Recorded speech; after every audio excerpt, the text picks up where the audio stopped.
Olá, igreja. A graça e a paz do nosso Senhor Jesus Cristo esteja com vocês. Eu sou o pastor Alexandre e nesse domingo tão maravilhoso, nesse domingo tão especial, gostaria de compartilhar com os irmãos uma mensagem desse domingo de Páscoa, em que o Senhor levou nossos pecados na cruz do Calvário. Convido a vocês a participar desse momento tão importante, esse domingo. E nesse domingo em que vamos lembrar e trazer à memória o sacrifício da cruz do Calvário com a Santa Ceia, eu convido a você, onde você está no seu local de trabalho, no seu lar, separe um pedaço de pão, suco de uva, que hoje estaremos celebrando a Santa Ceia, que é um domingo de Páscoa, onde vamos lembrar a libertação e a redenção que Cristo Jesus trouxe a todos nós. Mas antes de iniciarmos a mensagem do Senhor, convido a você que está nos assistindo através das redes sociais, para que você possa abaixar a sua cabeça e vamos estar orando. Feche os seus olhos, vamos pedir a direção do Senhor. Deus eterno Pai, em nome de Jesus, nesse domingo maravilhoso, esse domingo especial, ó Pai, em que vemos que o Senhor trouxe a redenção, Senhor, que lembramos da redenção que Cristo trouxe, Senhor, ao teu povo, aos teus eleitos, ó Pai, glorificamos e celebramos, ó Pai, diante de Ti também, ó Pai. Pedimos ao Senhor que o Espírito Santo do Senhor, ó Pai, tenha liberdade em nosso meio. Fala, Senhor, conosco nessa manhã, nesse domingo em especial. Ensina-nos, Senhor, que precisamos aprender. E, Senhor, nos ensina a vivenciar as Tuas palavras. É o que eu te peço em nome de Jesus. Amém. O Senhor Jesus Cristo, na sua infinidade de sabedoria e seu imenso amor, sempre nos ensinou através de parábolas e através de histórias. O Senhor sempre usava de meios, de ilustrações, pedagogia, para mostrar como é tão simples o reino de Deus. Como é tão simples seguir os passos, os caminhos do Senhor. E nessa passagem nós vimos que os discípulos de João Batista, aqueles que acompanhavam João Batista, imaginavam que João Batista, um profeta, era um homem de Deus. Alguns achavam, poderia ter até concepções de que João Batista era o próprio Messias, mas João Batista nunca falou isso, nunca. João Batista sempre deixou bem claro que ele estava preparando o caminho para a vinda do Salvador. E tinha os fariseus, que aqueles que eram hipócritas, aqueles que jejuavam sempre para poder figurar a sociedade, uma aparência de santidade, mas por dentro eram sepulcros caiados. Devemos entender que a todo momento os discípulos de João Batista e os fariseus chegam e se contestam a Jesus. Por quê? Todos nós jejuamos, né? Mas os seus discípulos não. Aí Jesus dá aquele ensinamento, fala: pode porventura ficar tristes os convidados às núpcias, enquanto o noivo está com eles? Porque Jesus estava com eles. Virão, porém, dia em que lhe tirarão o noivo, e hão de jejuar. Ou seja, o Senhor já começa a deixar bem claro, usando a ilustração de um casamento em que ele estava ali, a presença dele já bastava, o amor dele já era o suficiente. Ele estava com os discípulos, ele estava com a noiva, que a igreja é a noiva de Cristo. As Escrituras no Novo Testamento, Jesus deixa ensinamento da boda do Cordeiro, que ele é o noivo e a igreja é a noiva. E quando ele deixa essa ilustração bem simples, que então onde jejuar, então daí para frente, quando for retirado o noivo, eles vão ter que jejuar. Devemos entender a todo momento que o Senhor tem ensinado. A primeira vinda, o Senhor veio, pactuou, estabeleceu um vínculo de amor com a tua noiva, com a tua igreja. E quando ele for, ele deixa bem claro que devemos, como igreja, estar orando e jejuando. E na segunda vinda de Cristo, devemos estar preparados. Pois bem, o Senhor nos deixa um ensinamento bem simples em sua palavra, ele nos deixa para compreendermos um pouco mais em Apocalipse capítulo 19, versículo 7. Ele fala: alegramo-nos e demos glória, porque vindas são as bodas do Cordeiro, e já a sua esposa se aprontou. Ou seja, a igreja tem que estar preparada. A igreja tem que se preparar para a vinda do noivo. O noivo já se foi, o noivo vai retornar. Então vamos fazer um comparativo de como funcionava na época o casamento judeu. O casamento judeu funcionava da seguinte maneira, igreja: o noivo vinha, olhava a noiva, estabelecia-se um casamento, um laço entre eles.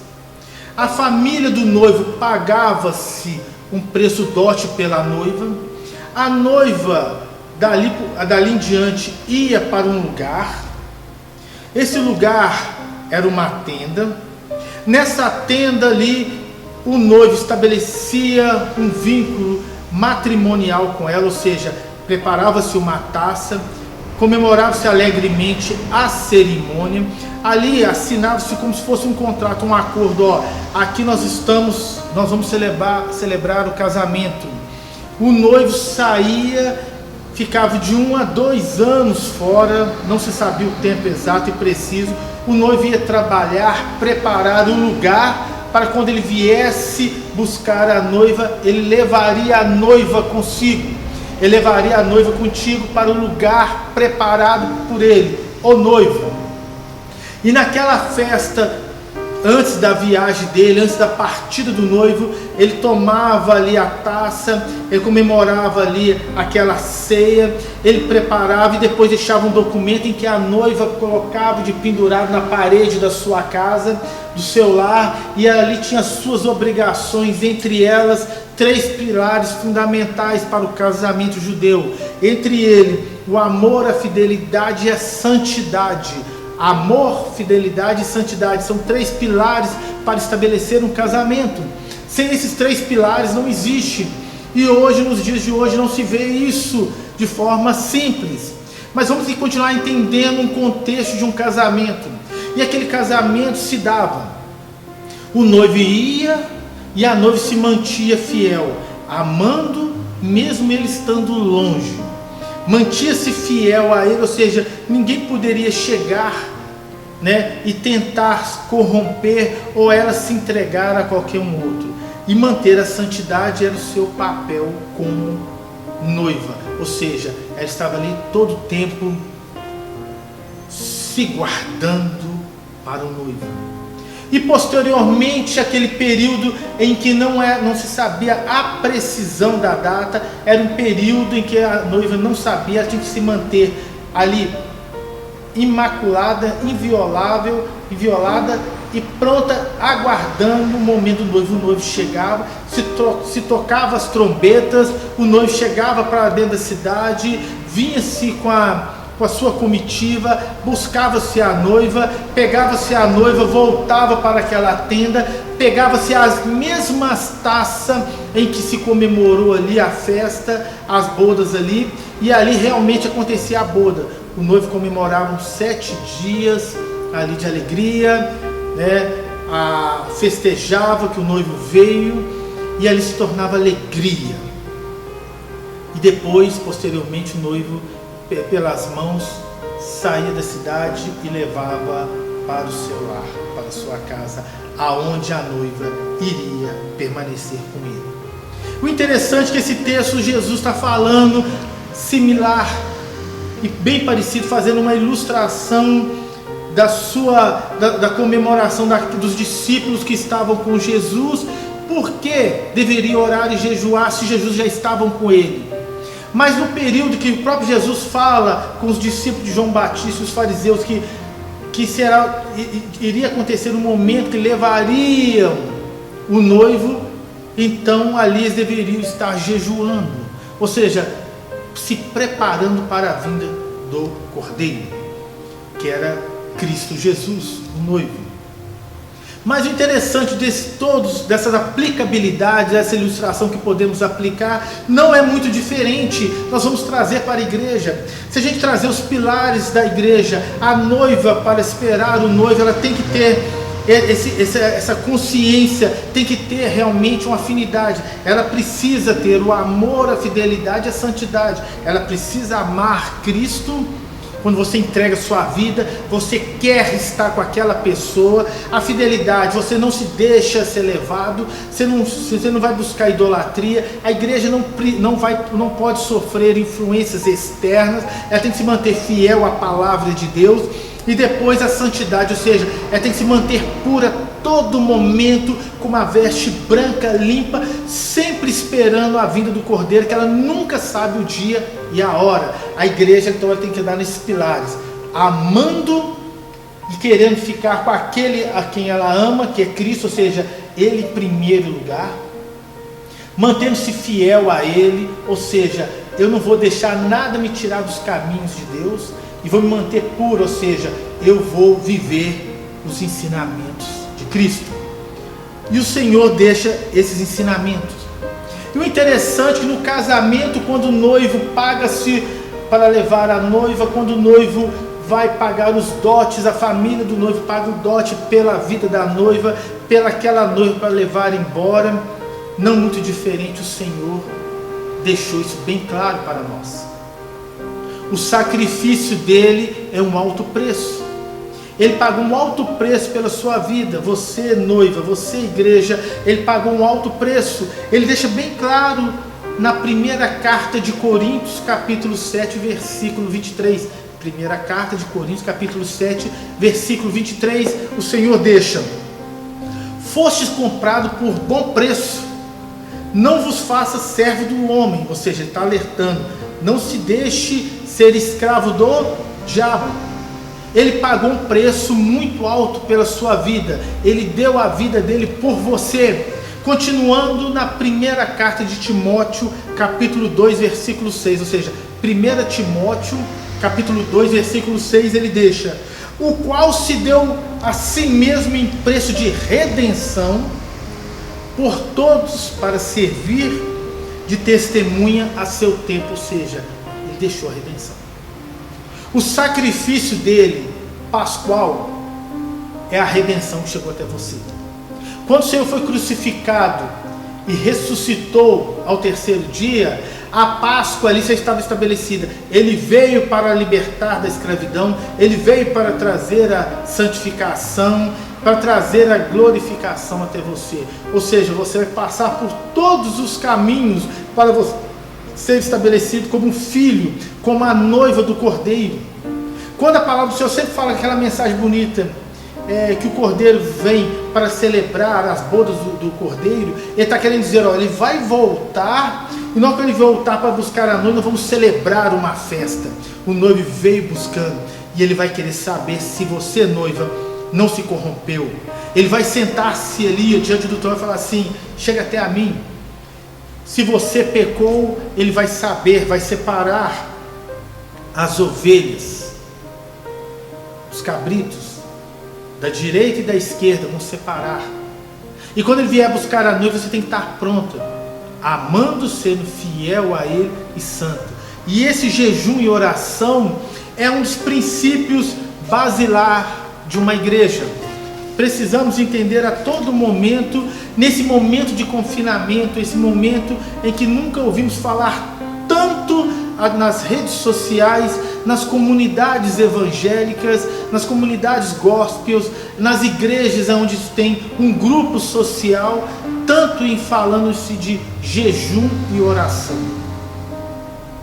Interessante que os discípulos de João e os fariseus sempre com aquela aparência, né, de quem está jejuando, se dedicando realmente aos ensinamentos. E muitas das vezes o Senhor sempre tem nos ensinado através da sua palavra. O Evangelho de Mateus, capítulo 6, o versículo 16 ao 18, o Senhor deixa muito bem orientado a conduta também do jejum e da oração.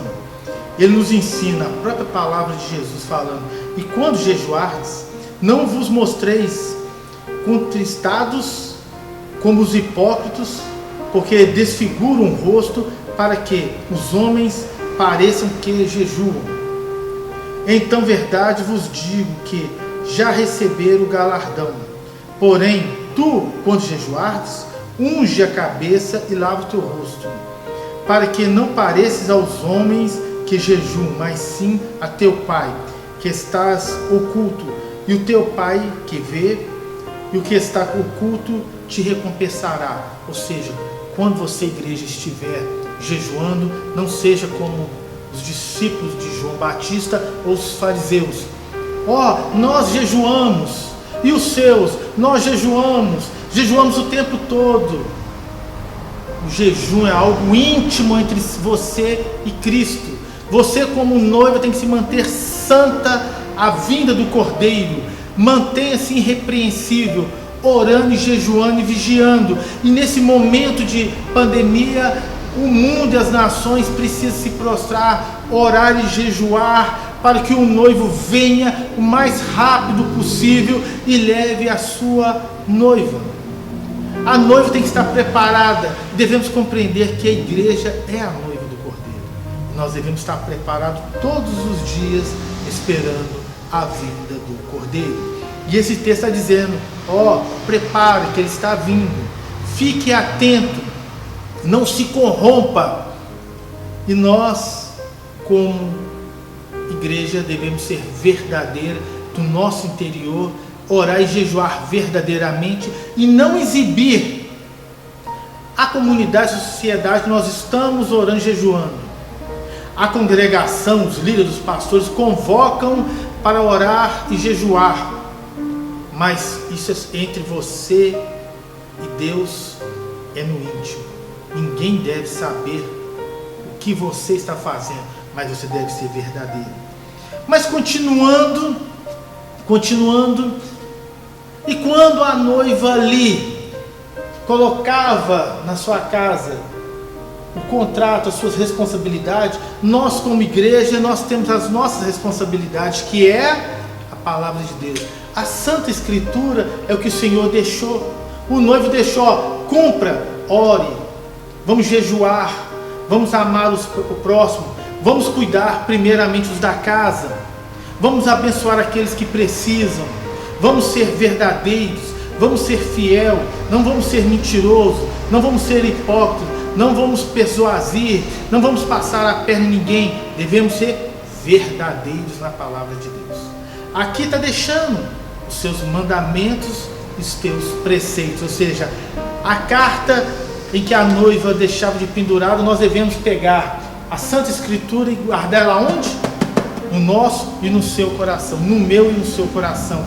É ensinamento do Senhor para conosco. E a santificação é isso. A igreja precisa estar orando e jejuando a todo momento. O Senhor fala: no dia que o noivo for, eles terão que jejuar. E o noivo já foi preparando a casa, a moradia, e devemos estar preparados para a vinda do Cordeiro. E ele deixa a palavra dizendo, em João capítulo 14, versículo 2: na casa de meu pai há muitas moradas. Se não fosse assim, eu vos teria dito: vou preparar-vos o lugar. Ou seja, ele foi para preparar e vai voltar. E quando ele voltar, ele vem buscar a igreja. E a igreja que está orando, jejuando, está preparada para esperar a vinda do Cordeiro. Igreja, não se mantenha em nenhum momento desvirtuado do caminho do Senhor. E quando fala, nós vimos que o Senhor deixa bem claro no Evangelho de Marcos capítulo 13, versículo 32. O Evangelho de Marcos capítulo 13, versículo 32.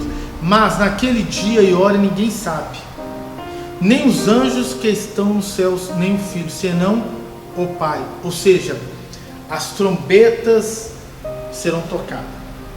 Quando o noivo vinha buscar, tocava-se o chofar, a comitiva vinha, festejava, ele pegava a noiva, sentava à mesa, ceava, estabelecia a ceia, e a mesma taça em que criou o elo debaixo da tenda, comemorou, estabeleceu o vínculo, vai ser a mesma taça que vai, quando ele voltar para celebrar a bodas do Cordeiro com a igreja. E devemos entender que quando ele fala isso, não sabemos, e ele vem buscar a igreja. E ele deixa bem claro que ninguém sabe. Então, quando a gente compreende no texto do Evangelho de Mateus, capítulo 9, versículo 15, que fala que vai ter um momento que o noivo vai ser levado e todos deverão orar, porque ele vai voltar. E você deve estar preparado para a vinda dele, para a vinda do Cordeiro. E a palavra do Senhor vai nos ensinar de outra forma, de uma maneira mais a fundo ainda. Nesse momento em que nós estamos passando por essa epidemia, muitos estão ficando tristes, muitos estão abalados, muitos estão desestruturados. Mas quando a igreja espera pelo noivo, ela tem que amar, ela tem que ser fiel e acreditar nas palavras que o Senhor deixou e ser inviolado. E o Senhor, através da sua palavra, ele deixa bem claro isso no Evangelho de João, capítulo 14, versículo 1. Não se turbe o vosso coração, credes em Deus, credes também em mim. Na casa de meu pai há muitas moradas. Se não fosse assim, eu lhe teria dito, vou preparar-vos um lugar. E se eu for e vos preparar o lugar, viverei outra vez. E vos tomarei para mim mesmo, para que onde eu estiver, estejais vós também. Ou seja, diante dessa situação, confia no Senhor. Credes no Senhor. Confia nos seus mandamentos. Mesmo que o noivo já saiu da sua presença, né? Que eu falo ali, ó, no versículo 15, que ele retirou-se dos convidados da núpcia para preparar a morada, o noivo vai voltar para buscar. Devemos crer e ser fiel a Ele, e devemos ser inabalável diante da circunstância, mesmo diante da pandemia em que se prevalece contra nós. E o interessante é que no mandamento que Jesus comemora, né, ele ensina, quando ele estabelece a ceia, preparando a ceia, é como se ele estivesse ali comemorando, estabelecendo um pacto com os seus discípulos e falando: tomai o cálice, essa remete à minha aliança, é o meu sangue. Ele está falando eu estou fazendo um pacto com vocês, eu estou fazendo um pacto com você, igreja. Esse meu sangue é a nossa aliança, o meu corpo é seu alimento, a minha carne é alimento, eu vou alimentar vocês. Creiam em mim, esperem em mim. E mais a fundo, quando começamos a estudar, né, quando Cristo está no deserto, quando ele é tentado pelo diabo, ele fala: nem só de pão viverá o homem, mas sim de toda a palavra. É o ensinamento de Cristo, é o ensinamento dos seus preceitos. Devemos aprender a viver o que ele tem ensinado, devemos confiar. E quando ele ceia ali a véspera da Páscoa com seus discípulos, ele está fazendo a mesma coisa que um casamento. Ele está estabelecendo o quê? Um contrato. Ele está estabelecendo uma aliança debaixo de uma tenda, de um teto. Nós estamos aqui ceando, o cálice está aqui, vou deixar os meus ensinamentos, a minha palavra, vivam. E quando eu for embora, que ele deixa o ensinamento, ele está indo e fala assim: daqui 3 dias eu vou voltar. Depois ele fala para os seus discípulos: me espere, fica em Jerusalém até que eu volte. Você começa a entender que a todo momento os discípulos ficam ansiosos em Jerusalém, esperando que Jesus venha. E a todo momento ele sempre deixa aquela interrogação. Se prepare, fique à espreita, que o dia e a hora ninguém sabe, a não ser o Pai. Então, igreja, que você continue permanecendo santo e fiel ao Senhor nesse dia tão especial, em que nós lembramos. E quando Ele voltar para buscar você, vamos celebrar a ceia do Senhor, vamos celebrar a boda do Cordeiro, aonde vamos festejar com Ele. E mais à frente, devemos compreender que a Páscoa foi o pagamento que Ele fez por você. A Páscoa é o sacrifício, é o dote que Ele pagou pela sua vida. Ele pagou pela a noiva, Ele pagou pela igreja. Você é a igreja. Repito novamente, está lá em 1 Coríntios capítulo 6, versículo 20. Porque fostes comprado por preço, glorificai, pois, a Deus o vosso corpo. O corpo de você pertence a Deus. Igreja, o seu corpo pertence a Deus. Você é moradia do Espírito Santo. Você é templo do Espírito Santo. Se você é noiva, ame a Deus. Ame as suas palavras. Se você ama a Deus, você vai segundo o mandamento, seja fiel a Ele. Nos seus dias, nas suas ofertas, na sua conduta, no seu vivenciar com a palavra, não mentindo. Se você pega a palavra, você lê. Se Ele mandou que você deve ler, deve estudar, que você faça, seja fiel a Ele. E seja santo. Igreja, continue orando e jejuando, como diz a Escritura, quando Ele fala, um dia será retirado o noivo, então aí irão de jejuar. Continue orando e jejuando. Nunca se falou tanto no mundo e entre as igrejas no tocante a orar e jejuar. E após essa pandemia, essa epidemia, espero que esse jejum continue tão intenso como no período de pandemia. O meu medo é que quando passar essa pandemia, esse jejum passe também. As pessoas só procurem a Cristo e comecem a jejuar diante da tribulação. Mas devemos vivenciar até depois da pandemia, das tribulações, porque o dia e a hora ninguém sabe quando o Cordeiro virá e vai buscar a você. E continuando a palavra do Senhor, Ele vai dizer em 1 Tessalonicenses capítulo 4, a partir do versículo 16. Primeira carta de Tessalonicenses capítulo 4, versículo 16. Olha como que o Senhor faz ilustração, faz uma analogia, faz um paralelo entre o casamento e a vida do noivo. A vinda de Cristo para buscar a noiva. O noivo busca a noiva e Cristo busca a igreja. Olha como fala em 1 Tessalonicenses 4,16. Porque o Senhor mesmo descerá do céu, com grande brado, a voz de arcanjo, ao som de trombeta de Deus, e os que morreram em Cristo ressuscitarão primeiro. Depois nós, o que ficamos vivos, seremos arrebatados, juntamente com Ele, nas nuvens ao encontro do Senhor, nos ares, e assim estaremos para sempre com o Senhor. Portanto, consolai-vos uns aos outros com essas palavras. Então, quando eu consolo a você, é dizendo, é chegada a bodas. Olha o que fala em Apocalipse 19, 7, igreja. Apocalipse capítulo 19, versículo 7.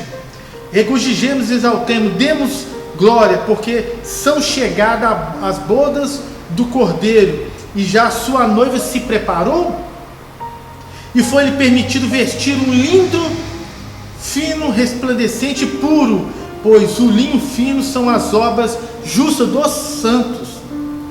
E disse-lhe, escreve, bem-aventurado aqueles que são chamados à ceia da bodas do Cordeiro. Disse-me ainda, essas são as verdadeiras palavras de Deus. Ou seja, bem-aventurado aqueles que são chamados à ceia da bodas do Cordeiro. Se você, irmãos, se você, igreja, é chamados é chamado para a boda do Cordeiro, se mantenha fiel, mantenha o seu amor por Ele, mantenha a justiça por Ele e mantenha a sua santidade nele, para que você seja bem-aventurado e venha comemorar a bodas do Cordeiro. A palavra dele é muito clara ao ensinar: bem-aventurado aqueles que são chamados a bodas, a ceia da bodas do Cordeiro. E nós devemos estar preparados, orando e jejuando. Quando um líder, um pastor, lhe envia uma mensagem falando ore, jejue, ele está querendo dizer: mantenha em santidade você, igreja. Mesmo que você está buscando pela congregação, orando e jejuando pela congregação, pelo seu ministério, glória a Deus que você o faça, mas também você faça pela sua vida. E quando você está na presença do Senhor, o Senhor conhece e esquadrinha o seu coração. Amém, igreja? Então, igreja, e nesse momento, hoje nós vamos celebrar agora, nesse momento da Santa Ceia. Eu vou dar alguns segundos, o tempo necessário para que você possa buscar o seu pão, um pedaço de pão e o suco de uva, para que possamos celebrar a Santa Ceia.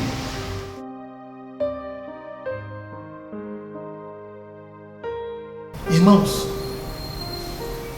convido a você a pegar um pedaço de pão e vamos consagrar esse pedaço de pão, que representa o corpo de Cristo, e o suco de uva, que representa o sangue do Cordeiro. Nesse momento que nós vamos lembrar e trazer a memória do alto preço que o Senhor pagou por você, noiva, por você, igreja, por você, crente, por você, cristão, por você, ovelha, por você, amado do Santo Cordeiro que é Cristo Jesus. Ele pagou um alto preço por você e Ele traz até você esse momento. A Páscoa lembra e remete à libertação de um povo. E Jesus trouxe a Páscoa, simbolizando a Páscoa, o Cordeiro, Ele trouxe até você. Ele estabeleceu um vínculo com você, igreja. Ele estabeleceu uma aliança contigo. Essa aliança que tem um valor tão grande que você não sabe o valor que você tem para Ele. Você não sabe o valor, você não consegue mensurar o valor que você tem. Traga o seu entendimento. A vida de um Deus que foi crucificado e colocou sua vida na cruz do Calvário é o valor que você tem. E o que a palavra do Senhor nos ensina através das Escrituras. Vamos ler o que o Senhor deixou através do apóstolo Paulo. Está no Evangelho, está na carta de 1 Coríntios, capítulo 11. Porque eu recebi do Senhor o que também vos ensineis, que o Senhor Jesus, na noite que foi traído, tomou o pão e, tendo dado graças, partiu seus discípulos e disse: tomai, comei, isso é o meu corpo que é partido por vós, fazei isso em memória de mim. Então, toda vez que você comer desse pão, que representa o corpo de Cristo, fazer isso em memória do Senhor. Fazer em memória daquele que trouxe a redenção e a graça até você. Que a misericórdia do Senhor nos alcance. Então, comamos o corpo de Cristo.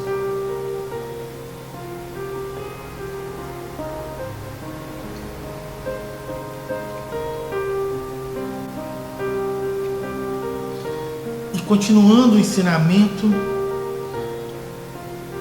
Paulo deixa o seu ensinamento dizendo: semelhantemente, depois de ceiar, tomou o cálice, dizendo: este cálice é o meu novo testamento, meu novo sangue. Fazei isso todas as vezes que bebeis em memória de mim, porque todas as vezes que comerdes desse pão e bebeis desse cálice, anunciai a morte do Senhor até que Ele venha. Ou seja, toda vez que beberes desse cálice, anunciai a morte do Senhor até que Ele venha. Então, bebamos do sangue do Senhor.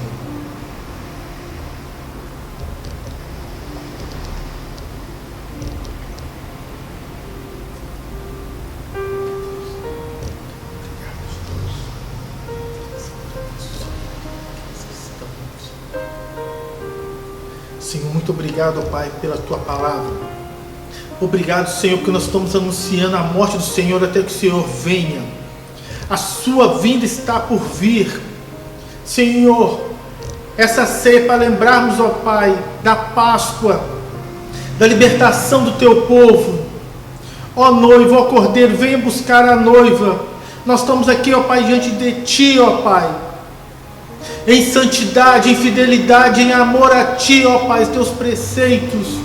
Nós queremos estar prontos, Senhor, a todo momento, esperando a Tua vinda. Venha, Senhor, anuncia através das Suas trombetas, ó Pai, que o céu se abra, o Senhor venha, anuncia, Senhor, os Teus anjos, a vinda do Cordeiro, Pai, que venha nos buscar, Senhor. E lembramos, ó Pai, desse momento importante, em que o Senhor nos resgatou, nos purificou e nos libertou do pecado, ó Pai.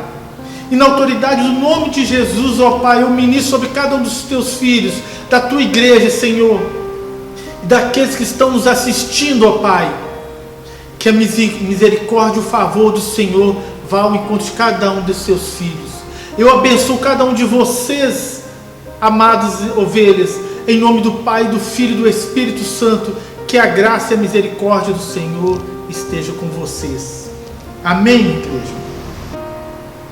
Gostaria que você estendesse as suas mãos para encerrarmos.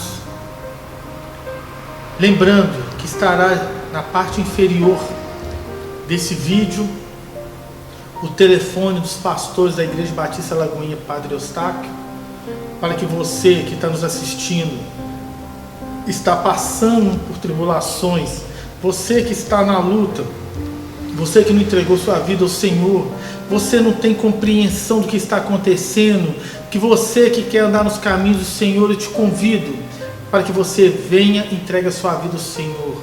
Amém? Mas antes disso eu quero orar com você. Coloque sua mão sobre o seu coração e ore comigo. Você que não entregou sua vida ao Senhor, está nos escutando pela primeira vez, ou se encontra triste, angustiado. Senhor eterno Pai, em nome de Jesus, nesse domingo de Páscoa, eu e minha família, ó Pai, entregamos a vida a Ti. Queremos confessar o Senhor como o único, suficiente, exclusivo e eterno Salvador. Senhor, escreva meu nome no livro da vida, para que possamos viver os Teus mandamentos, Senhor, e possamos ser a Tua noiva irrepreensível, imaculadas, esperando a Tua presença. Venha, Senhor, e busque a Tua igreja, é o que eu te peço, em nome de Jesus. Amém. Estenda suas mãos. Que a graça do Senhor Jesus Cristo e o amor de Deus e a comunhão do Espírito Santo seja com vós todos. Amém.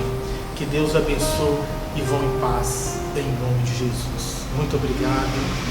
E que Deus abençoe, que vocês tenham uma Páscoa abençoada e vocês possam ter paz, harmonia todos os dias na presença do Senhor. Que Deus abençoe. Amém.